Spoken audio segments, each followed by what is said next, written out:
الآن أمام محطة مترو أو أسفل محطة مترو العصافرة. السلام عليكم، يا رب تكونوا بخير وفي أحسن حال. مالكوش دعوة برقم المأذون.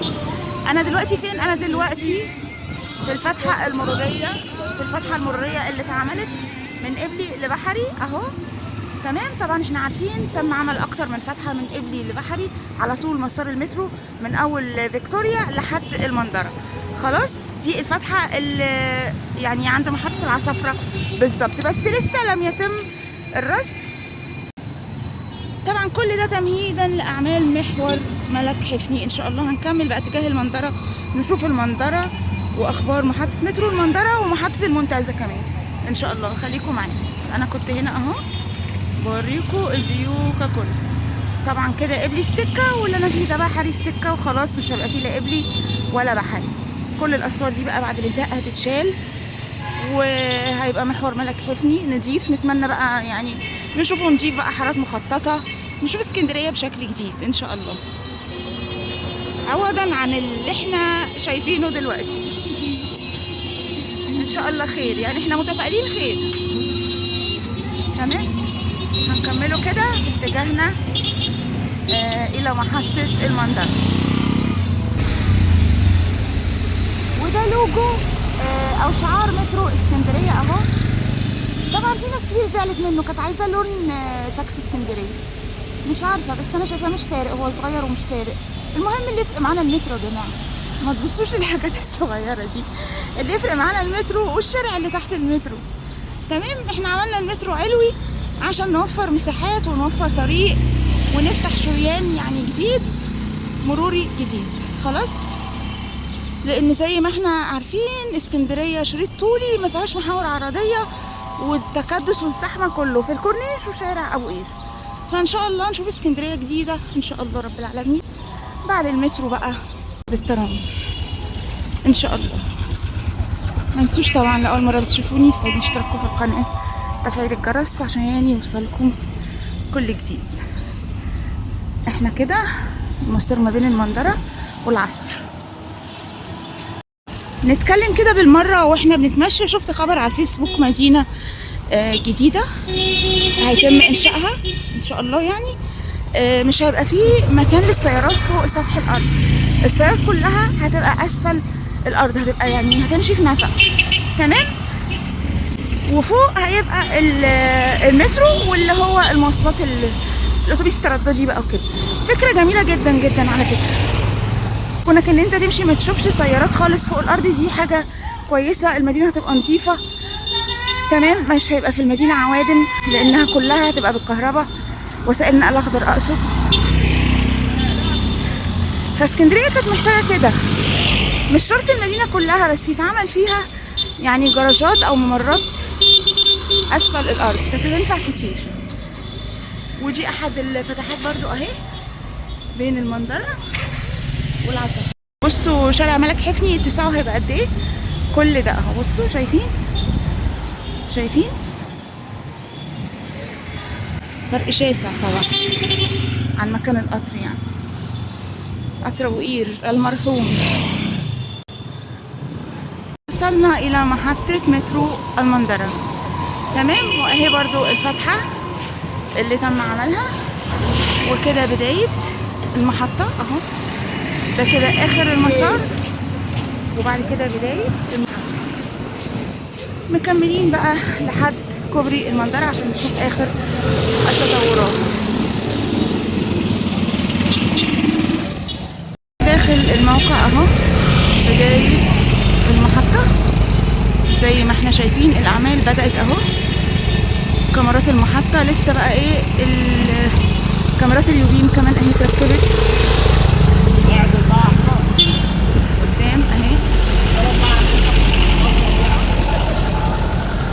تعالوا بقى ايه نروح عند الكوبري. هنا اهو ظهرت بوضوح عندي المحطة.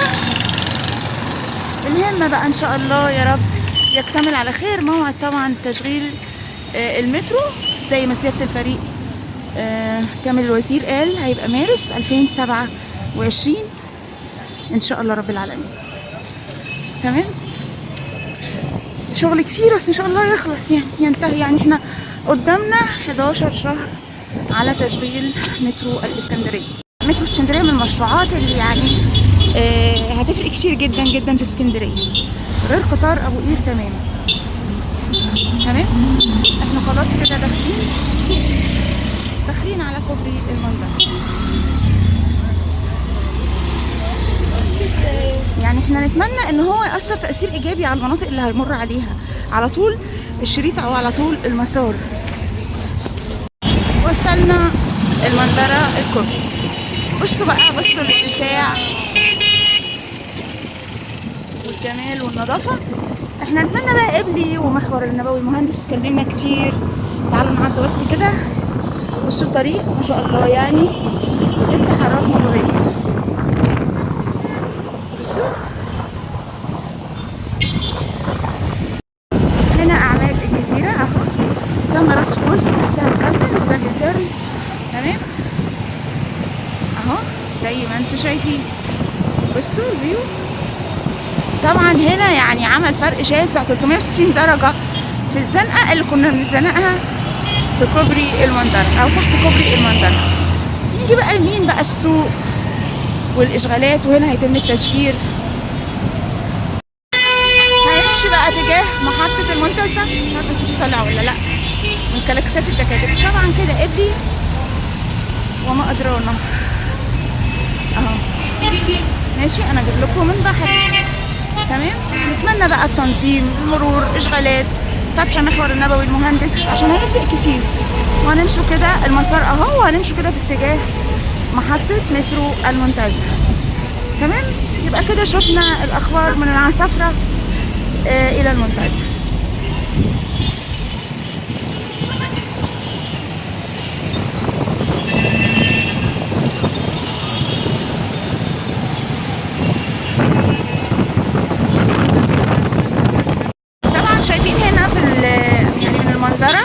من كوبري المنظرة التبة العلوية عالية جدا جدا هنا في الجزء ده اهو. بدأوا يشيلوا جزء منها، هيبدأوا ازالتها طبعا برضه عشان نفتح الجزء ده اهو. بصوا بدأوا امبارح بإزالة جزء ولسه ما اتفتحتش للآخر، يعني للجانب الآخر. تمام، تعالوا نكمل كده تجاه المنتزه.